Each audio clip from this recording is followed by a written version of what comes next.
मुंडका विधानसभा क्षेत्र से भारतीय जनता पार्टी के बहुत ही योग्य प्रत्याशी मेरे आदरणीय भाई आज़ाद सिंह जी, मंच पर आसीन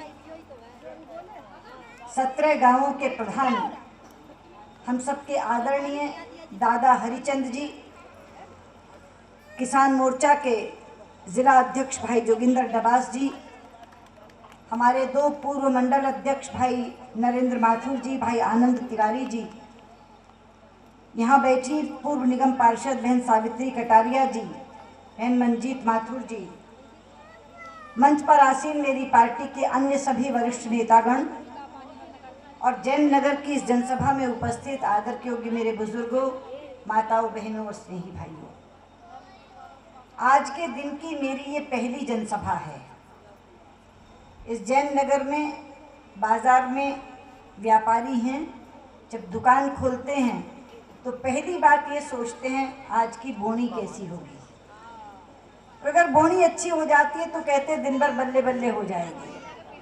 तो मैं तो जैन नगर वालों से कहने आई हूँ कि भैया मुंडका में मेरी बोनी अच्छी कर दो, तो आज मुझे बवाना, रिठाला, बादली होते हुए जाना है, दिन भर हमारी बल्ले बल्ले हो जाएगी। मेरे लिए मेरा ये बहुत सौभाग्य है कि मैं भाई आज़ाद सिंह जी के लिए वोट मांगने आई हूँ।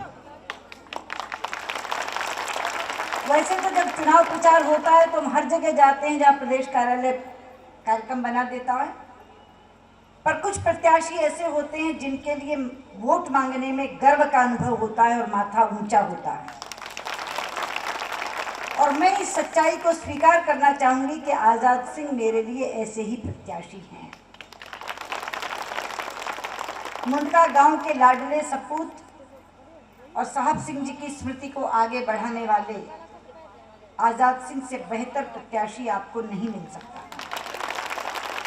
याद होगा जैन नगर वालों को वो दिन भी जब यहाँ कांग्रेस का विधायक था, बुलडोजर आ गया था, यहाँ दुकान मकान तोड़े जा रहे थे, तो भाई साहब सिंह वर्मा बुलडोजर के आगे लेट गए थे और उस समय जो उन्होंने इसे बचाने का काम किया था, आज तक ये कॉलोनी उनके कारण बची हुई है। जैन नगर के लोगों, इस सभा मंच पर खड़े होकर मैं उनकी स्मृति को अपना प्रणाम निवेदन करती हूँ।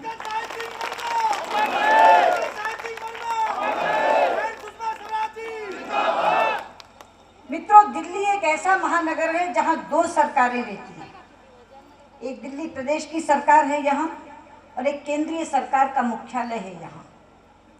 चाहिए तो ये था कि ये दोनों सरकारें मिलकर इतना अच्छा काम करती कि दिल्ली एक सुरक्षित नगर भी होता और एक सुंदर नगर भी होता।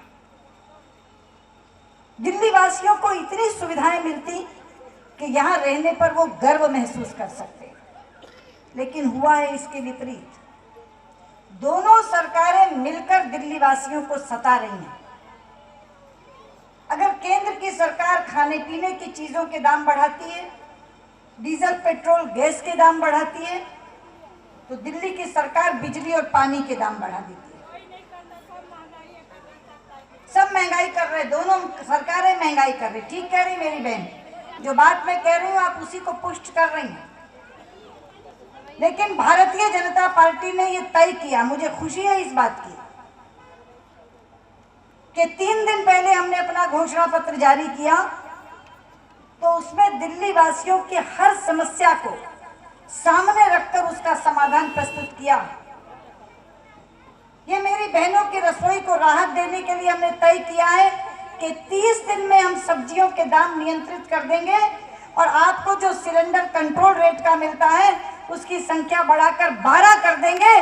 बीजेपी की सरकार आने पर आपको 12 गैस सिलेंडर कंट्रोल रेट पे मिलेंगे। हमने तय किया है कि बिजली के दामों में हम सरकार आते ही 30% की कटौती कर देंगे। अगर 1000 का बिल आ रहा है तो हमारे आते ही वो 700 का हो जाएगा। ये हम लोगों ने तय किया, हमने तय किया है। अभी पेंशन की बात कर रहे थे भाई साहब सिंह जी। 3 तरह के लोगों को पेंशन मिलती है, विधवा बहनों को, विकलांग भाइयों बहनों को और बुजुर्गों को। हमने तय किया है कि हम पेंशन की राशि में 500 रुपए की बढ़ोतरी कर देंगे। जिन्हें 1000 मिलता है उन्हें 1500 मिलेगा, और 70 बरस से बड़े जो हमारे बुजुर्ग जिनको 1500 मिलता है, हमारी सरकार के आते उनको 2000 रुपये महीने की पेंशन मिलेगी। हम एक और अनूठी योजना लाए हैं। हर्षवर्धन जी जो हमारे मुख्यमंत्री बनेंगे वो पेशे से डॉक्टर हैं। उन्होंने 25 दवाइयों की सूची बनाई है। वो ऐसी दवाइयां हैं जिनकी जरूरत हर घर में कभी ना कभी जरूर पड़ती है, और हमने तय किया है कि वो सारी 25 दवाइयां दिल्ली के हर नागरिक को जन्म से लेकर मरण तक मुफ्त उपलब्ध कराएंगे। कोई दवा आपको बाजार से लेने जाना नहीं। ये बच्चे खड़े हैं हमारे युवजन, आपके लिए योजना आई है। दिल्ली सरकार रियायती दर पर आपको एक स्मार्ट कार्ड उपलब्ध कराएगी।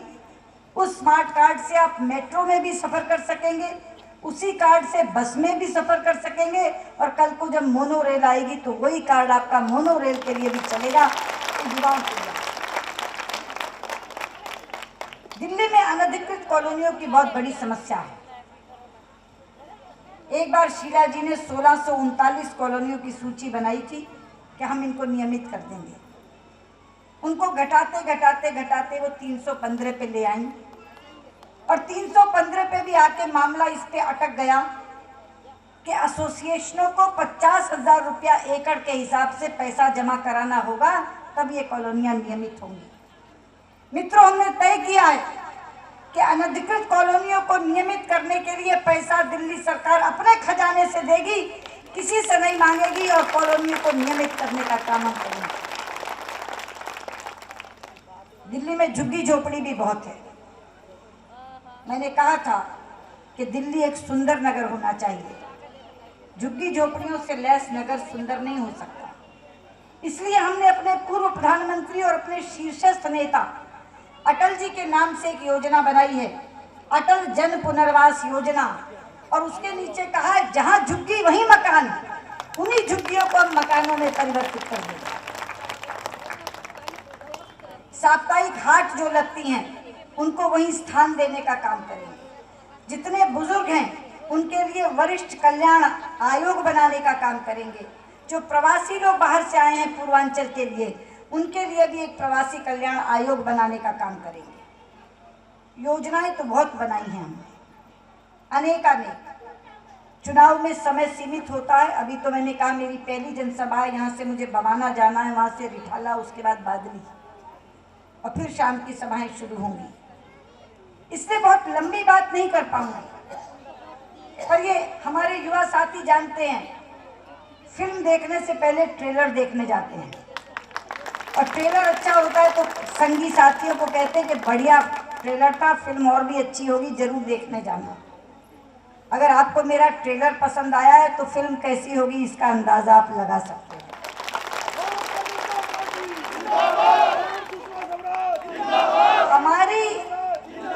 हमारी दृष्टि तो उस आखिरी आदमी तक गई है जो अखबार बांटता है, और हमने तय किया है कि अखबार बांटने वालों को हम मुफ्त साइकिल प्रदान करेंगे ताकि घर घर पैदल न जाना पड़े साइकिल से। इसलिए मैं आपसे कहना चाहती हूँ कि जितनी योजनाएं हमने बनाई हैं, इस योजनाओं का लाभ दिल्ली वालों को मिले, इसके लिए एक योजना आपको भी बनानी होगी। और वो योजना क्या है? 4 तारीख को कमल का बटन दबाने की योजना। अगर आप 4 तारीख को कमल का बटन दबाकर भाई आजाद सिंह को बनाते हैं तो दिल्ली में बीजेपी की सरकार बनेगी और इन योजनाओं का लाभ आपको मिलेगा। और मैं आपको बताना चाहती हूँ, मैं अभी छत्तीसगढ़, मध्य प्रदेश और राजस्थान का चुनाव प्रचार करके दिल्ली में आई हूँ। छत्तीसगढ़ और मध्य प्रदेश का मतदान हो चुका है। इन दोनों राज्यों में तीसरी बार बीजेपी की सरकार बन रही है, ये पूरे विश्वास से मैं आपको कहना चाहती हूँ। और राजस्थान में कांग्रेस विरोध की भयंकर आंधी चल रही है, वहां भी वसुंधरा जी के नेतृत्व में बीजेपी की सरकार बन रही है। ये एक विजय माला गूंथी जा रही है कमल के फूल की। इसमें आखिरी कमल 4 दिसंबर को दिल्ली वासी जोड़ेंगे और दिल्ली में भी भारतीय जनता पार्टी की सरकार बनाएंगे। शीला जी कहती हैं नहीं, हमारा तो नारा है। क्या नारा है उनका? अनुभव है, रफ्तार है, कांग्रेस फिर इस बार है। मैं इस मंच से इस नारे का जवाब देना चाहूंगी। अनुभव है घोटालों का, रफ्तार है अपराधों की, कांग्रेस नहीं इस बार, चूंकि पार्टी झूठे वादों की। परसों तो शीला जी ने एक टीवी इंटरव्यू में कह दिया कि हम आम आदमी पार्टी के साथ गठबंधन करेंगे। तो हार तो तभी स्वीकार कर ली। थोड़ी देर बाद आपके मुखिया ने कहा कि हम तो गठबंधन नहीं करेंगे। आजाद जी, अपने देहात में कहावत है, सूत ना कपास जुलाऊं मैं लट्ठम लट्ठा। वो हालत हो रही। तो मैं कहना चाहती हूँ शीला जी, ये दिल्ली वाले आपको ये तकलीफ देने वाले नहीं है कि आप किसी के साथ गठबंधन करने योग्य रह जाएं। ये तो कांग्रेस का सुपड़ा साफ करेंगे और बीजेपी को स्पष्ट बहुमत देकर के जिताएंगे। इसलिए मैं तो अपने दिल्ली वासियों से कहना चाहती हूँ, भाइयों, वोट व्यर्थ नहीं गंवाना है। 3 सुर एक साथ लगाने हैं। कांग्रेस को हराना है, बीजेपी को जिताना है, वोट नहीं गंवाना है।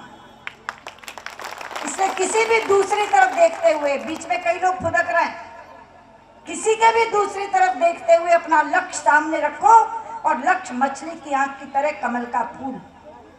कांग्रेस विरोध का एक एक वोट कमल के फूल की चोट बनकर के कांग्रेस पर लगना चाहिए और भारतीय जनता पार्टी की सरकार यहाँ बननी चाहिए। आप मेरे इस निवेदन को स्वीकार करेंगे। 4 तारीख को जाएंगे, मतदान केंद्र के बाहर लाइन लगाएंगे, अंदर जाकर कमल का बटन दबाएंगे। और भाई आजाद सिंह, जिन्होंने महापौर के नाते इतनी सेवा की है, इतनी सेवा की है, उनकी उस सेवा को सामने रख के और ईमानदारी से सेवा की है। आज जब राजनीति में भ्रष्टाचार की चर्चा होती है, उस समय जो लोग उंगलियों पर गिने जाते हैं ईमानदारी के नाम पे, मेरा भाई आजाद सिंह उसका नाम अग्रणी कंपनियां। भाई साहब सिंह जी की स्मृति को याद करके और भाई आजाद सिंह जी की सेवा और काम को याद करके जाइए। 4 तारीख को कमल का बटन दबाइए, उन्हें जिताकर भेजिए, भाजपा की सरकार बनाइए, फिर आप निश्चिंत होकर सो जाइए। आपका काम खत्म और आजाद जी का काम शुरू। मैं इनकी गारंटर बन के आई हूँ और इनकी गारंटी लेती हूँ। अगर नहीं काम करे तो मेरे पास आना, काम पकड़ के करवा दूंगी। इस गारंटर को याद रखना और आप मेरी गारंटी को स्वीकार करेंगे। बहुत बहुत धन्यवाद। नमस्कार।